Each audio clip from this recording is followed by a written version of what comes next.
اهلا بيكم اصحاب برج الثور، عاملين ايه؟ وحشني كتير جدا. يا رب تكونوا بالف صحه وخير وسعاده يا رب. هنجدد مع بعض الطاقه العامه لفنجانك يا تور بتاريخ 9/5. الطاقه بتاعتي مفتوحه الزمن، في اي وقت تصادف فيه الفيديو خد منه الطاقه اللي تناسبك.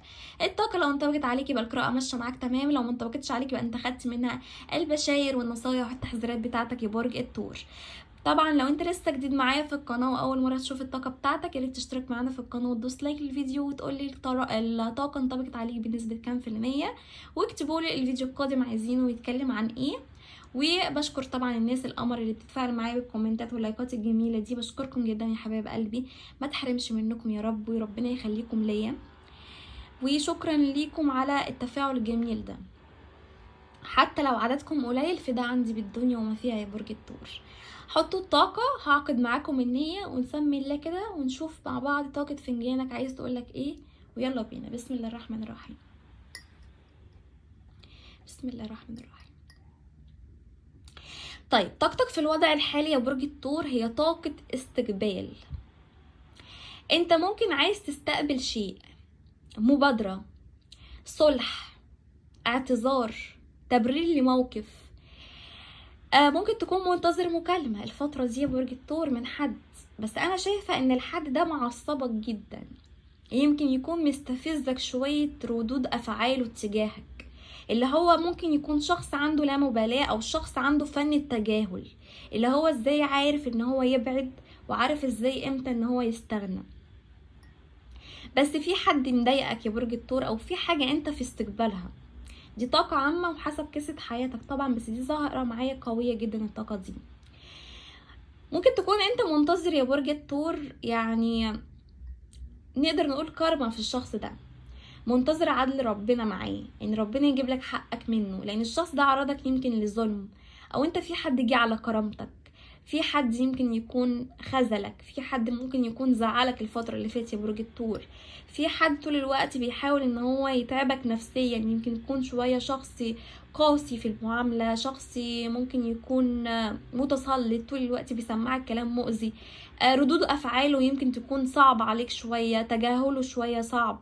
ففي عندك طاقة كده يمكن تكون حزن او زعل داخلي، انت نفسيا مش في احسن حال يا برج الثور. بس برج الثور انت بتحاول تتمادى بالصبر، بتحاول انك انت تصبر على كل حاجة بتأذيك، تحاول تصبر على الطاقة اللي يمكن تكون غالبة عليك الفترة دي.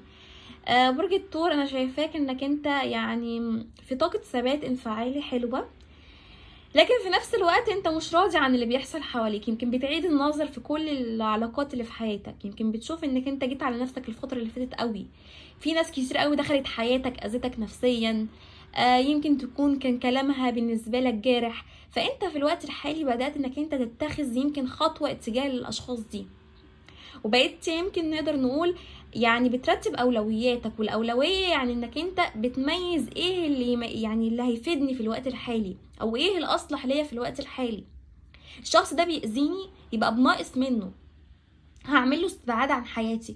الشخص ده بيجي عليا بالخير او بيضيف لي شيء حلو في حياتي، والله هيخليني معاه. فانت عامل الفتره دي اعاده ترتيب اولويات حتى في افكارك، يعني انت الفتره دي ممكن تكون مستكفي ذاتيا، انك انت تقعد مع نفسك، توصل لاهدافك.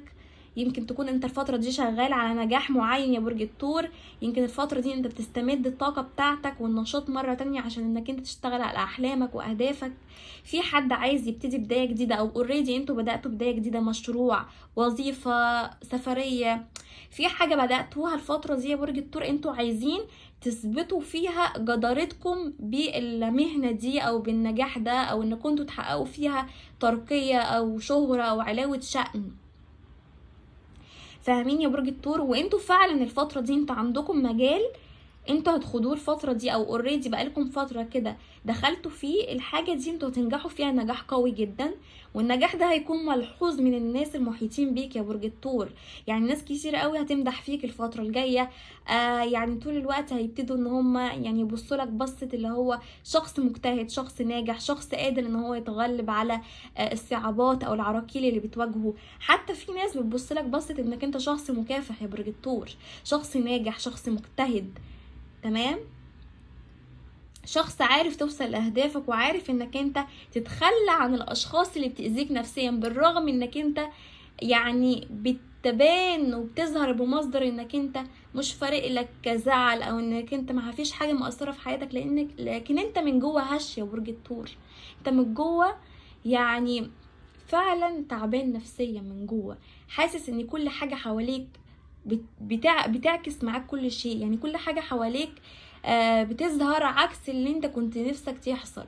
شريك يخونك، طول الوقت في مشاكل في العمل، مشاكل مع اسرتك، مشاكل مع الناس القريبين منك. فانت الفتره دي يا برج الثور زي ما تكون انت مش عندك الطاقه انك تعاتب، تجادل مع حد، تناقش حد في شيء. فانت الفتره دي ممكن تكون مكتفي بانك انت تبتعد وتنعزل الفتره دي، انك تشتغل على نفسك وتشتغل على اهدافك وتركز على نجاحاتك وعلى التارجت اللي انت عايز تحطه الفترة الجاية، ان كان بقى وضع مهني، ان كانت تزود دخلك.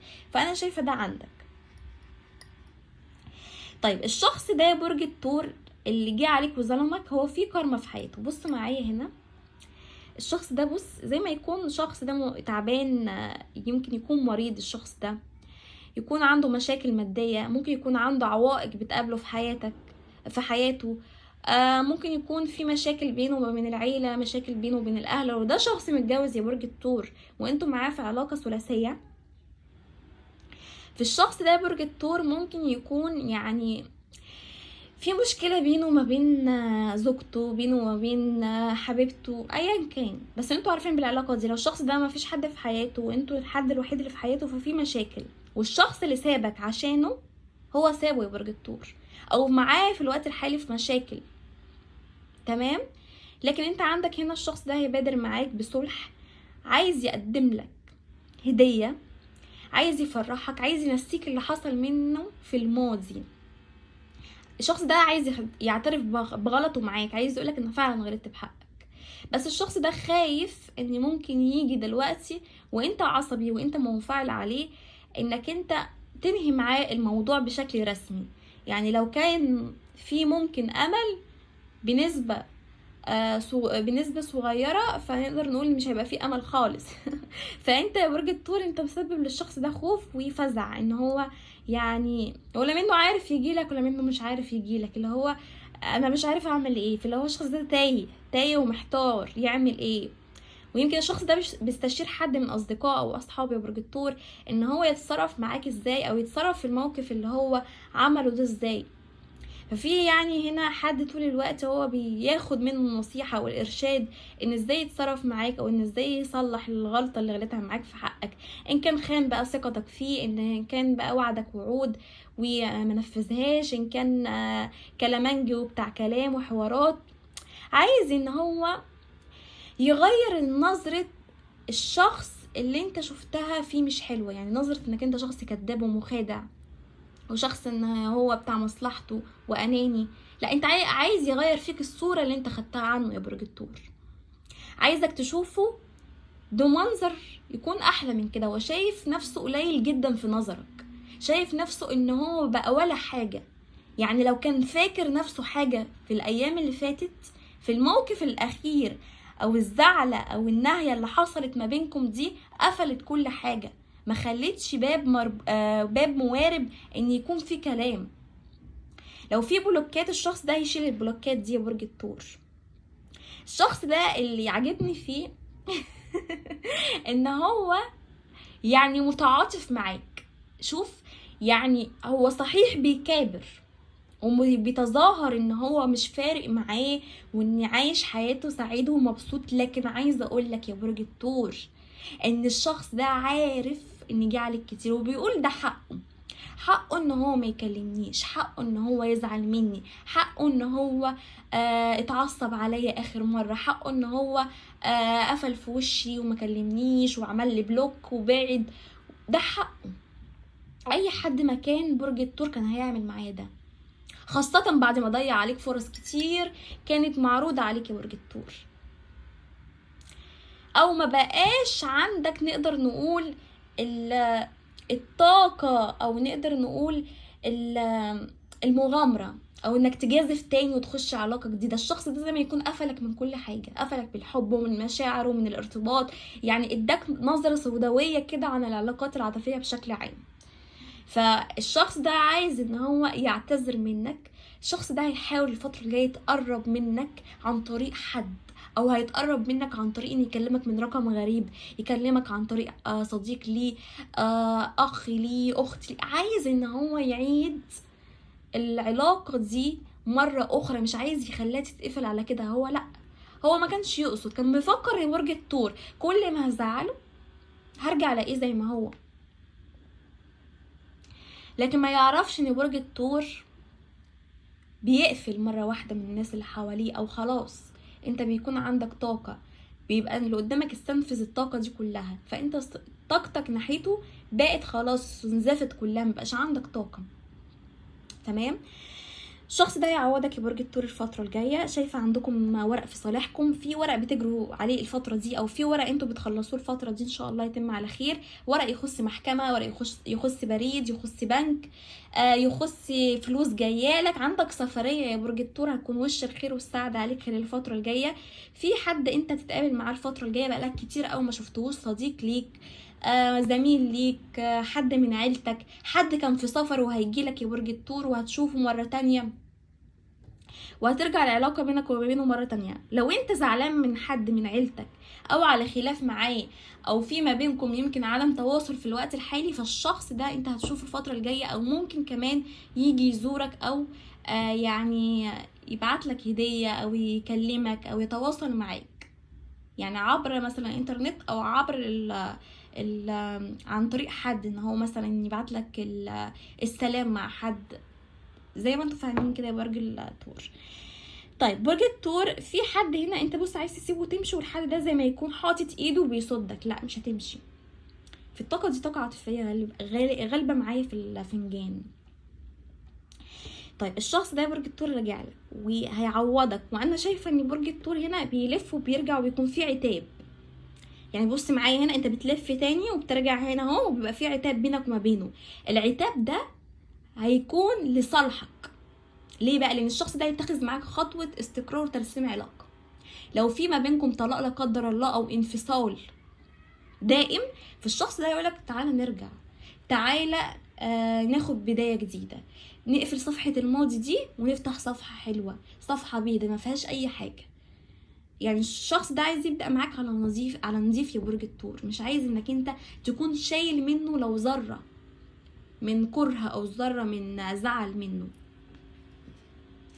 طيب الشخص ده بيحبك جدا يا برج الثور، ندمان جدا عليك، مشتاق لك، مشتاق للايام الحلوه اللي عشتوها مع بعض. الشخص ده لو في ما بينكم عشره، فهو بيحن للعشره والذكريات اللي انتوا عشتوها سوا، عايز ان هو يرجع تاني يشوفك، يرجع تاني يتكلم معاك، يرجع تاني يكون في ما بينكم الحب والرومانسيه والشد والجذب اللي كان طول الوقت ما بينكم، ان كان على خلافات بقى غيره، ان كان على خلافات بقى عصبيه، ايا كان عايز يستعيد معاك الفترة الحلوة اللي انتوا كنتوا بتعيشوها دي. صحيح كان فيها مشاكل، بس هو عايز حد يعني ينكشه كده، ينكشه.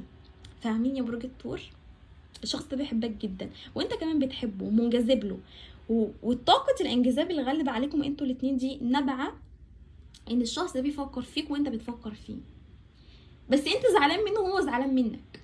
هو زعلان منك انك انت مش عايز تصالحه، او ان انت بتوصل له ان انا مش هرجع لك. ده اللي انت بتوصله له بقى عن طريق السوشيال ميديا، عن طريق مثلا انك انت تنزل بوستات، او طريقه تجاهلك واللامة بالله اللي انت فيها دي، وعدم اتخاذك اي خطوه بانك انت مثلا تلمح له، او انك انت يعني تعرفه انك انت في حاجه عايز ترجعها في العلاقه دي. لا انت مش مبين له حاجه. تمام. فانت عندك طاقه غموض وهو مستغرب من الطاقه دي، عشان كده هو حاطط ايده على قلبه بيقول يا رب ما يكونش في حد في حياه برج الثور، او يكون ارتبط، او يكون خلاص العلاقه بيني وما بينه انتهت كده وكل واحد راح لحاله. طب الشخص ده بيحبك جدا وغيران عليك، عنده طاقه غيره ان في حد في حياتك. يا سبحان الله، مش عارفه ليه الشخص ده مديني ايحاء ان هو شاكك فيك. مش عشان اخلاقيا، لا، عشان انت بتظهر له انك انت خلاص بعدت بعد تام، فهو خايف من الحته دي. طب الشخص ده يرجع لك. في ست يا برج الثور الفتره الجايه هتيجي تزورك. الست دي ممكن هتجيلك مع مجموعه اشخاص، يعني شخصين مثلا، ممكن شخصين، بس الحد ده هيجي يزورك وهيجي يخرجك من الطاقه اللي انت فيها، طاقه حزن، طاقه زعل، او انت هتروح للشخصين اللي انا بقولك عليهم دول يا برج الثور. يكون في ما بينكم لقاء، في اجتماعات، في خروج، في فسح، في حفله هتحضروها الفتره الجايه، في مناسبه. شايفه ان انت بتغير من شكلك، من نفسك يا برج الثور. بتفكر تشتري حاجه تخص منزل جديد، سياره، في عندك ورق يخص ميراث او محكمه، انت بتطالب بحقك الفتره دي وعندك فلوس هتجيلك. شايفه في عندك فلوس هتجيلك بعمله غير عمله بلدك يا برج الثور. في شخص جديد يا برج الثور معجب جدا بيك. في حد اول ما شافك كده كان حب من اول نظره. الشخص ده يا برج الثور هيعرض عليك الارتباط خلال الفتره الجايه. تمام. الشخص ده معاك في عمل، لان انت معجب بحد في عمل، او حد بيبادلك من نفس الشعور. بس بص هقولك حاجه، لو دي ست معايا في الطاقه وانت راجل بتسمعني، في الست دي واخده بالها من تلميحاتك للحب والمشاعر دي، بس بتحاول تكابر ومنتظره منك خطوه. بس هي بتحبك، ويبص يعني انت اول ما تقول لها هتقول يا لهوي، ده انا كنت يعني مستنظره اللحظه دي اللي يطلب فيها الشخص ده مني الارتباط، او ان انا اكون في حياته او حاجه من هذا القبيل.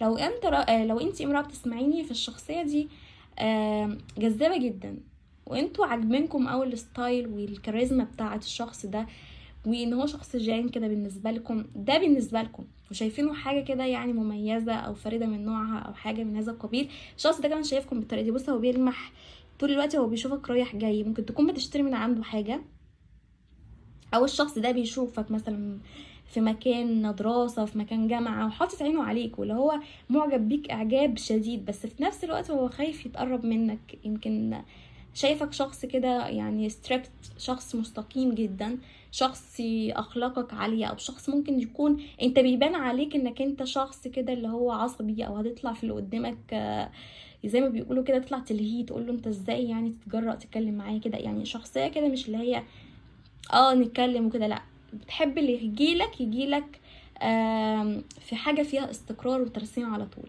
في حد الفتره الجايه صراحه بالمشاعر دي، حد ده بيراقبك، معجب جدا بشكلك، بستايلك، بكل حاجه فيك يا برج الثور. انتوا لافتين النظر الفتره دي وجذابين جدا ومحبوبين جدا في العمل. عندكم حد بيحقد عليكم في العمل او في الجيران عندكم يا برج الثور، خلي بالكم الفتره دي. في واحده ست في حياتك مش كويسه، دي جاره ليك او حد من عيلتك، طول الوقت بص على اللي في ايدك وفي رزقك. خلي بالكم الفتره دي. في ناس عندهم سفر، في عندكم فلوس هتجيلكم، في انفراجه ماديه. الابراج كانت معايا كانت ايه يا هاجر؟ كان معايا برج العذراء، كان معايا برج السرطان، كان معايا برج الحوت، برج كمان القوس، كان معايا كمان برج الدلو، وكان معايا كمان برج الحمل. تمام، برج الحوت. الفترة دي انت بتجدد حاجة في المنزل يا برج الثور. تمام. هتتم على خير امورك الفترة الجاية في احسن احوالها. صحيا بتعاني من صداع، ارهاق جسدي، بس ده كله هيخف الفترة دي. في ناس ظبطت نومهم والارق اللي كان عندهم ده، في زيارة للطبيب وهيكون فيها نتيجة حلوة لصالحكم. كده تكون خلصت قراءتنا. اشوفكم فيديو قادم على خير ان شاء الله. متنسوش اللايك للفيديو.